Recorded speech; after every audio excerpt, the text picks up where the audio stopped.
आज हम बात करने वाले एक सीरियस हेल्थ इशू के बारे में, जिका वायरस। रिसेंटली महाराष्ट्र में जिका वायरस के केसेस बढ़ रहे हैं और पुणे में 8 केसेस रिपोर्ट हो चुके हैं। तो चलिए समझते हैं इस वायरस के बारे में और कैसे हम अपने आप को बचा सकते हैं, क्या प्रोटेक्टिव मेजर्स ले सकते हैं। जिका वायरस सबसे पहले हम जानते हैं कि जिका वायरस है क्या। ये एक मॉस्किटो बोर्न डिजीज़ है जो एडिस मॉस्किटोज द्वारा फैलता है। ये वायरस पहली बार 1947 युगांडा में आइडेंटिफाई किया गया था और उसके बाद से ये अफ्रीका, अमेरिका, एशिया और पैसिफिक रीजन्स में आउटब्रेक्स कॉज कर चुका है। जिका वायरस इन्फेक्शन को गुलियन बेयर सिंड्रोम और माइक्रोसिफेली जिका वायरस इन्फेक्शन को घिया-बारे सिंड्रोम और माइक्रोसेफेले से लिंक किया गया है। तो ये काफ़ी सीरियस कॉम्प्लिकेशंस कॉज कर सकता है, स्पेशली प्रेग्नेंट वुमेन के लिए। अभी महाराष्ट्र में केसेस के राइज को देखते हुए यूनियन हेल्थ मिनिस्ट्री ने एडवाइजरी भी इशू की है फॉर विजिलेंस। का वायरस मॉस्किटोज के अलावा और भी तरीकों से स्प्रेड होता है, जैसे कि सेक्स या ब्रेस्ट फीडिंग। इन तरीकों से भी वो ट्रांसमिट हो चुका है। ये वही एडेस मॉस्किटोज है जो डेंगू और चिकनगुनिया वायरसेस स्प्रेड करते हैं। ये मॉस्किटोज इन्फेक्शन के फर्स्ट वीक में बाइट करते हैं, मतलब जो डेंगू और चिकनगुनिया जिन मॉस्किटोज से होता था, उन्हीं मॉस्किटोज से जिका वायरस होने के बीच उन्हीं मॉस्किटोज से भी जिका वायरस स्प्रेड होता है। अगर एक प्रेग्नेंट वुमेन को जिका वायरस हो जाए तो ये उनके चाइल्ड को भी अफेक्ट कर सकता है ड्यूरिंग प्रेगनेंसी या बर्थ के टाइम। लेकिन ब्रेस्ट मिल्क से ट्रांसमिशन का रिस्क अब तक कंफर्म नहीं हुआ है।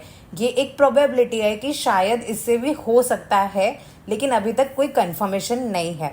अब ये कैसे आइडेंटिफाई करें कि कोई जिका वायरस से इन्फेक्टेड है या नहीं है। तो उसके कुछ सिम्टम्स इस तरीके से हैं: fever, rashes, headache, joint pain, conjunctivitis, muscle pain. ये सब वही कॉमन सिम्टम्स हैं जो हमें दूसरी बीमारियों में या नॉर्मल फीवर में होता है। उसी टाइप के ये सब कॉमन सिम्टम्स हैं जो कि जिका वायरस में भी कोई इंसान फेस कर सकता है। इसके सिम्टम्स डेंगू और चिकनगुनिया जैसे वायरल इन्फेक्शंस के सिम्टम्स जैसे ही हैं। ये सिम्टम्स कुछ दिन से 1 वीक तक रहते हैं और काफ़ी लोगों को हॉस्पिटल जाने की ज़रूरत ही नहीं पड़ती। इसलिए काफ़ी लोगों को ये पता भी नहीं होता कि उनको जिका हो गया है, क्योंकि ऑलमोस्ट कॉमन सिम्टम्स हैं और यूजुअली हम ऐसे सिम्टम्स को तो एटलीस्ट हम इंडियंस तो घर में ही ट्रीट कर लेते हैं। तो यूजुअली लोग हॉस्पिटल जाते ही नहीं हैं ऐसी छोटी मोटी बातों के लिए, तो उन्हें पता ही नहीं चलता है कि वो जिका से इन्फेक्टेड है या नहीं है। अब इससे बचाव के लिए क्या प्रिकॉशंस लेने ज़रूरी है? सबसे पहले EPA रजिस्टर्ड इंसेक्ट रिपेलेंट का यूज़ कर सकते हैं। लॉन्ग स्लीव्ड क्लोथिंग पहने, इंडोर आउटडोर मॉस्किटोज कंट्रोल करें बाय यूजिंग विंडो स्क्रीन्स।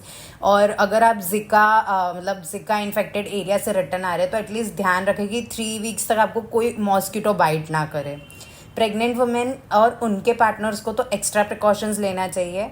अब बात करते हैं ट्रीटमेंट की, तो जिका वायरस इन्फेक्शन का कोई स्पेसिफिक ट्रीटमेंट है ही नहीं, ना कोई प्रॉपर वैक्सीन डेवलप हुई है, ना कोई प्रॉपर मेडिकेशन।